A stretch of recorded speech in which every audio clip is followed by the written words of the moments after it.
Greetings, fellow action figure connoisseurs, and welcome to another episode of Digital Caveman Presents. I, as always, am your host, the Digital Caveman, and today I will be presenting you with the Creative Beast Studios Beasts of the Mesozoic Ceratopsian Series 1/18 scale Einiosaurus procurvicornis. Let's get into it!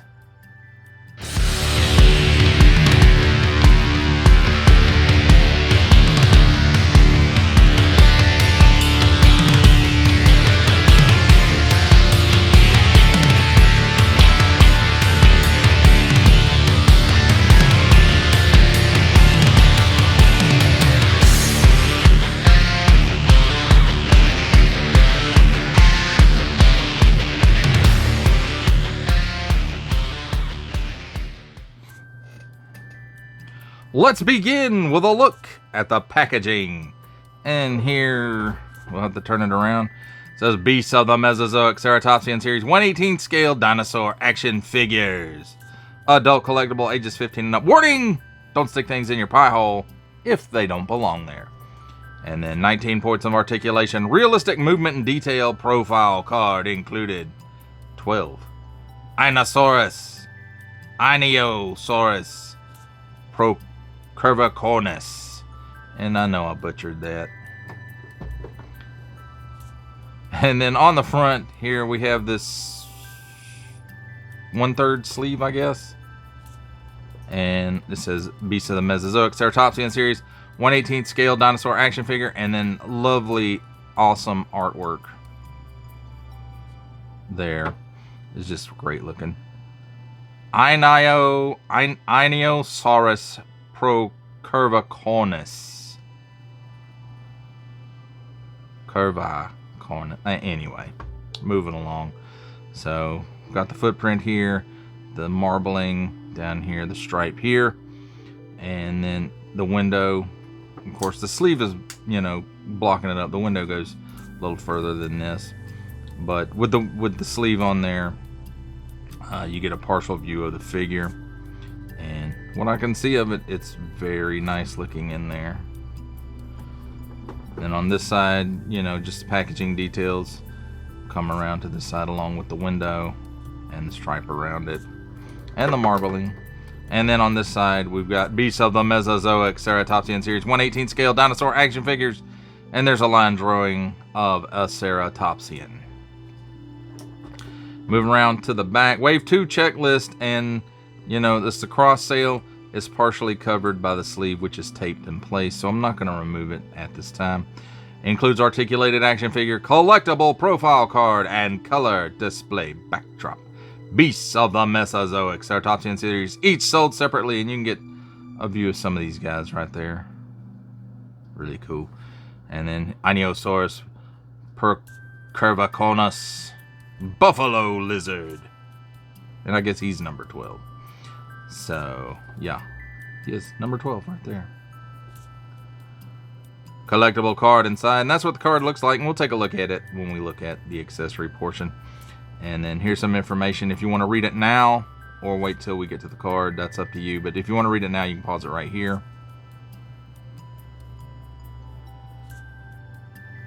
And moving right along. Did we cover the bottom yet? I don't think we did. So there are the credits. Join the dinosaur toy revolution. Check out creative-beast.com for more products and info. Symbols I'm not going to learn. Don't give it to babies. And copyright stuff. And then item number, barcode, made in China print, copyright stuff. And that, my friends, completes our look at the packaging. Let's take a look at the figure and the accessories. And first up, we have the handy dandy instructions. Beasts of the Mesozoic Ceratopsian Series, Ceratopsian Tail Assembly. And step 1 is dip the tail hole in hot water or heat with a hairdryer for 20 seconds. And I didn't write this joke, my friends. It wrote itself. Step 2, attach the tail to the ball joint on the figure. Do not force stiff joints. Apply low heat to allow movement. and copyrighted stuff there. So there's that. Next up, we have the collector card, and very, very nice artwork on it. I actually really like the colors on this. They don't quite match up to what's on the figure, but that artwork looks fantastic. Beasts of the Mesozoic. Beasts of the Mesozoic Ceratopsian series. And there's a nice practical shot of the figure. And he is the Einiosaurus procurvicornis, because he has a curved horn, I guess. So he's a buffalo lizard. So there's some information on him. If you want to pause it right here and read all that, you certainly can. And moving right along, we have the art credit and the creative-beast.com and copyright stuff. So there's that. Let's take a look at the figure. And I have to say, look at the deco. I mean, there's just several layers of deco on this, as far as I can tell. We've got some, I guess it's dry brush, and we've got these stripes on here, and not just one color stripe. We got two different colored stripes, and you know, we've got this color, we've got this color, and there's a base color in there too, I think. So it's very, very cool looking, and just, I'm not sure what kind of pattern this is, but it looks like he's got big eyes up here, and you know, there's some horns there and around the edge of the crest, and then these two big horns on here.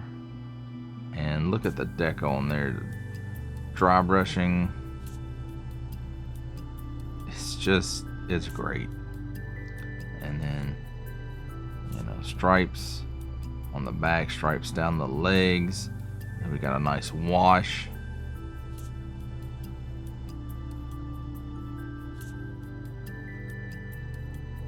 And just fantastic.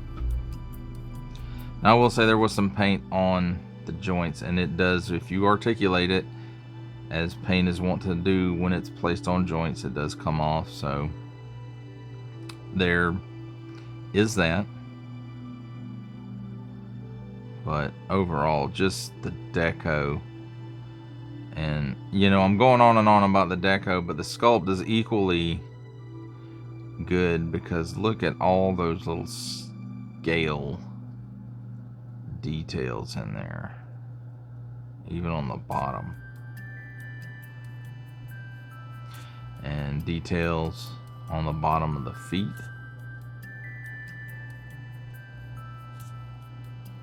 And then we got these little nubs all along his back and down his tail.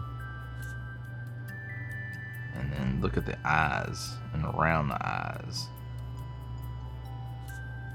And then there's a little bitty horn right there, or piece of bone, anyway. Just great looking. And then his beak, I guess. Look at the dry brushing on there. Very, very nice. And there's even a little bit of deco inside the mouth, so we'll start with articulation. The mouth does open only that wide. I would have liked to have seen it a little more, but, and then you can see inside the mouth there's some deco. It does have a glossy finish so that it looks wet or moist in there.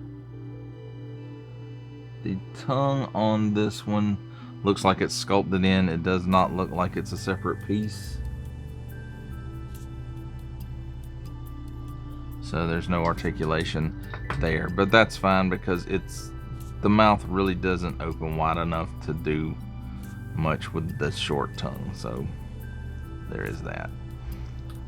So then where the neck and head join up, there's some articulation there.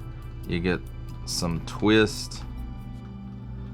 You get some left and some right, and not really down, and you get some up on that as well, and I did say a little bit of twist.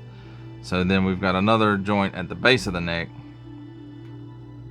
and it goes up just a little bit, it goes down barely, and left and right there's a little bit in there as well, but not a whole lot. I would have liked to have seen a lot more range at this point, but between what's here and what's here, you know, his head will go back that far to where the horns are pretty much not quite touching the body. The crest isn't quite touching his back there, but it's almost there.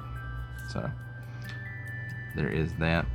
Now the front legs, they're on half dumbbells, ball joints, possibly even full dumbbells, but they'll give you that much of the splits. They do rotate 360 degrees there. Single hinge and swivel at the knee joint, and it does rotate 360 degrees. It bends forward that far, and it bends back that far. Then down at the ankle, twists around 360 degrees, and I'm pretty sure it's on a dumbbell.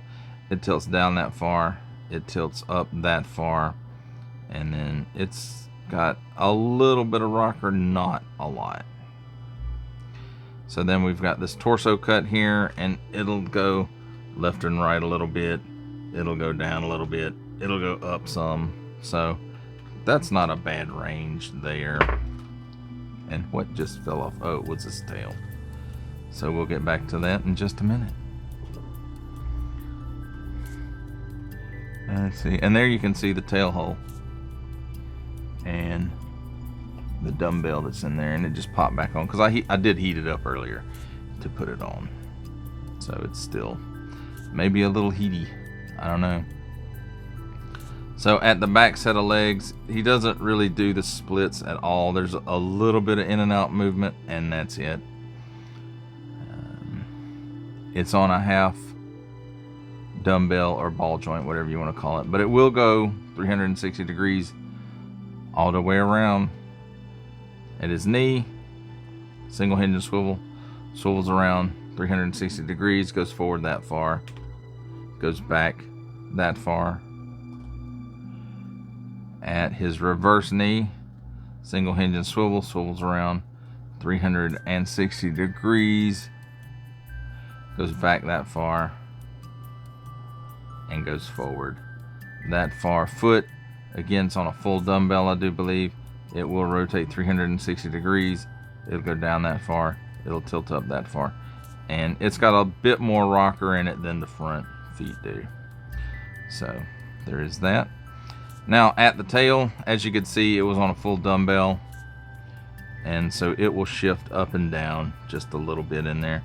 So it'll go down that far, it'll go up that far, it'll go side to side some as well. No bendy in the tail, and that's okay, because I'm not a big bendy wire fan anyway. And the big giveaway of it is there's none of the little air holes there. So there you have it, my friends. That is a look at the figure and his accessories. It's time for my favorite part of a review, comparisons. And here we have Creative Beast Studios, Beasts of the Mesozoic Ceratopsian Series 1/18 scale, Einiosaurus procurvicornis, with Star Wars The Vintage Collection, Bespin Lando Calrissian, Marvel Legends Series Zabu Build-A-Figure Waves, Zabu Build-A-Figure, Marvel Legends Series Zabu Build-A-Figure Waves, Kazar, and Harbinger Studios, Savage Crucible, Creatures of the Crucible, Komodo Dragon Blind Box, Frostvein Stalker. Here we have Creative Beast Studio, Beasts of the Mesozoic Ceratopsian Series 1/18 scale, Einiosaurus procurvicornis, with the Creative Beast Studio, Beasts of the Mesozoic Tyrannosaur series 1/18 scale Tyrannosaurus Rex.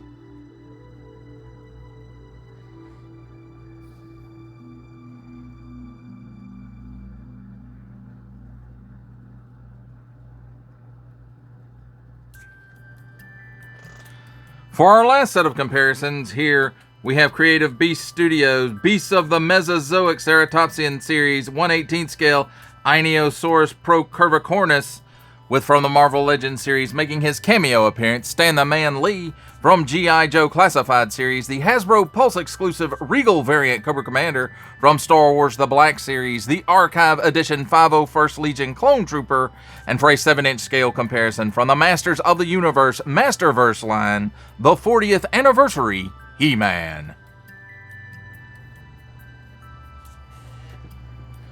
For final ramblings on the Creative Beast Studio Beasts of the Mesozoic Ceratopsian series 1/18 scale Einiosaurus procurvicornis, I have to say I don't like saying that name very much, but the dinosaur itself, the deco and the sculpt are fantastic, phenomenal. Just exactly what I expect when I look at Creative Beast Studio stuff. High, excellent paint and sculpt. And I would say for the most part this one has decent range of movement on it. I can't talk right now apparently.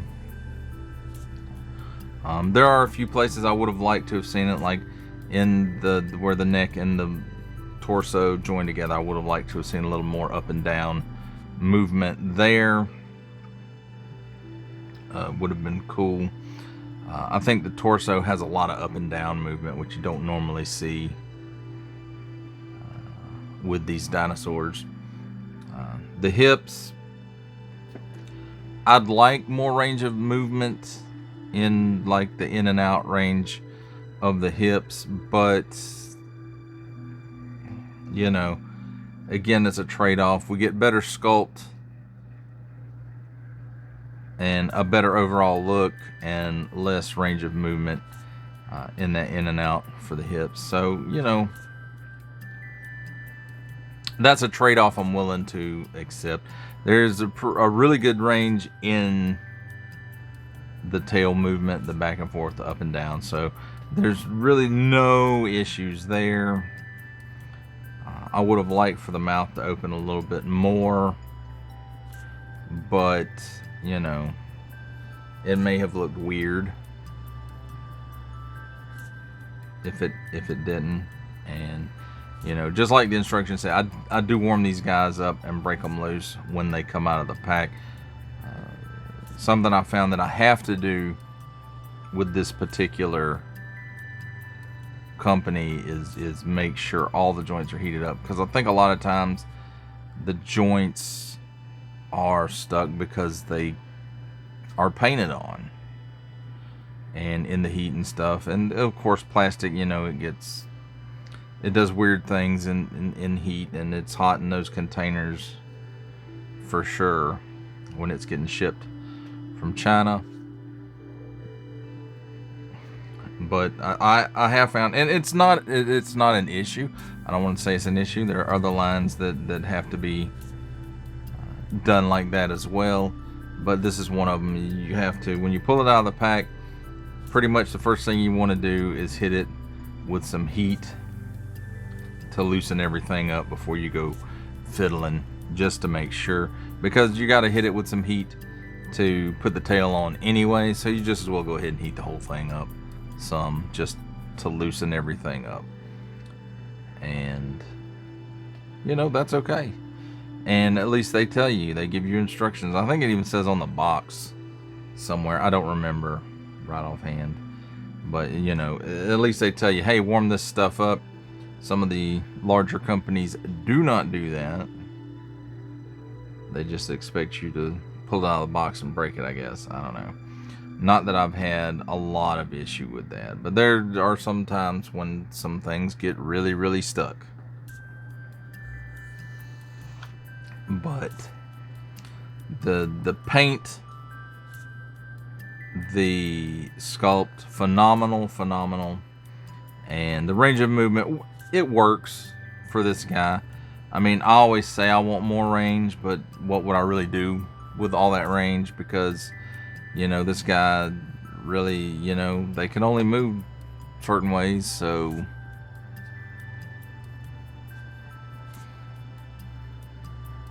I guess that's it. I don't know what I'm trying to say at this point. Again, that's why I changed this section to rambling, because that's what I tend to do, is just ramble on at the end. Well, that does it for the review. I hope you enjoyed it. I enjoyed making it. Only support from viewers like you make this programming possible. Each view does count, and I do appreciate each and every single view I receive. Thank you, and thank you so very, very much for supporting this channel through viewing. If you are interested in supporting my channel further, I'm now offering memberships at various tiers. Click the join button on my YouTube page, or check this video's description for the link and see if any membership offers are right for you, but only if you are in a position to do so.